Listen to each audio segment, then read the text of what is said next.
and welcome to worship at Black Velvet Ministries. My name is Edna Bimbledome, and tonight I have with me in my studio the Reverend Edward G. Dingleberry of the Church of the Divine King in Memphis, Tennessee. Good evening, Reverend Dingleberry. Well, good evening, Miss Bimbledome. May I just call you Edna? Oh, yes, of course you may. Why, thank you. It's my pleasure to be here tonight. That's wonderful.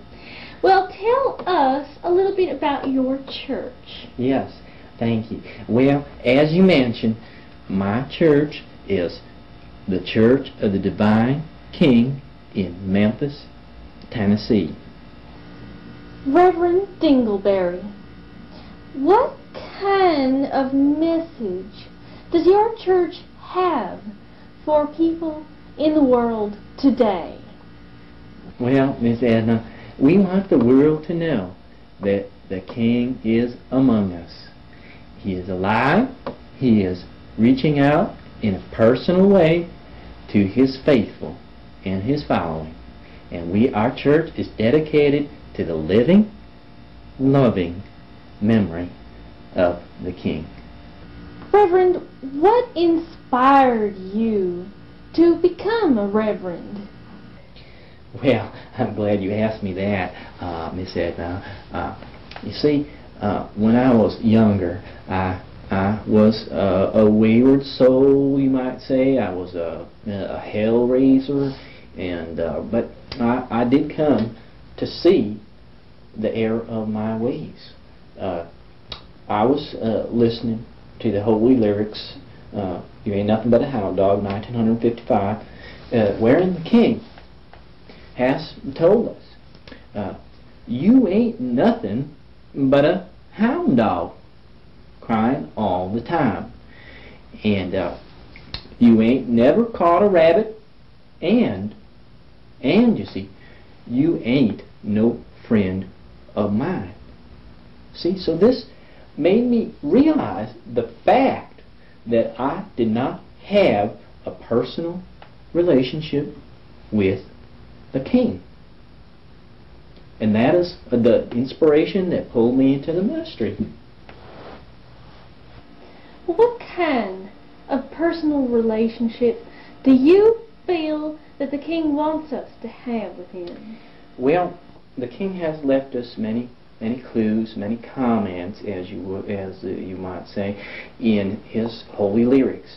Now, in His song, "I Want to Be Your Teddy Bear," 1957, the King has told us, "I want to be your teddy bear." So you see, that is the kind of close, personal relationship the King wants to have with each and every one of us. Have you ever had a personal conversation with the King? Why, yes, I have. Yes, on many occasions, I have met with and spoke with the King during his public ministry, which lasted from 1955 to 1977. I spoke and met with the King on many occasions. In fact, my first meeting with the King was at Eddie's Bar and Grill in downtown Memphis. And after that time, I spoke and met with him backstage at many of his concerts. The Redondo Beach in California comes to mind. And after the King retired, you see, from being in the public spotlight, if you will, I have met and spoke with the King many times in telephone conversations and at the Kmart and Whataburger.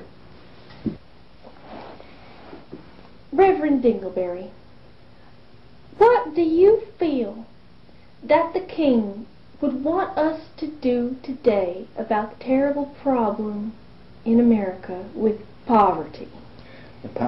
Poverty. Yes. Well, that is an issue that the king has addressed. And once again, in the holy lyrics, in his song "In the Ghetto," 1970, the king has told us, "People, don't you understand that a child needs a helping hand, or he's going to grow up to be an angry young man someday."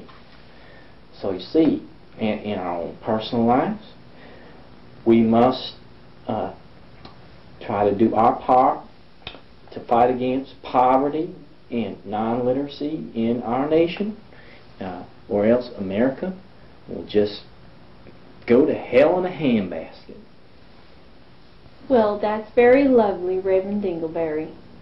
Well, we'll have to end on that tonight because we've run out of time. I want to thank you very much, Reverend, for coming into our studio to talk with us. Why, thank you very, very much, Miss Edna, and I have had a lovely time too. And there's just something on my heart that I'd like to say, and that is that you are very, very lovely too, and I just can't restrain myself.